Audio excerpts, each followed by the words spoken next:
শুভ সকাল সবাইকে। কেমন আছেন সবাই? আজকে আসলাম আপনাদেরকে আমার বাগানের মিনি টমেটো দেখাতে। কত রকমগুলো টমেটো ধরেছে দেখুন, পাকার অপেক্ষায়। সেই সাথে আজকে আমি 3টা করলা তুলেছি গাছ থেকে।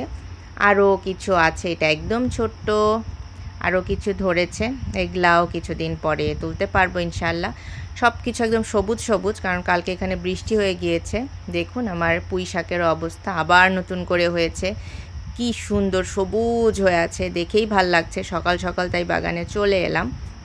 এই যে আমার মরিচ গাছে সেদিন যেগুলো পরাগায়ন করে দিয়েছিলাম, সেখান থেকে মরিচ হয়েছে। আরও কিছু ফুল হয়েছে যেগুলো পরাগায়ন করেছিলাম, সবগুলোতেই মরিচ চলে এসেছে। একটা মজার জিনিস আপনাদেরকে দেখাই আজকে, নতুন আমার বাগানের কলমি শাক।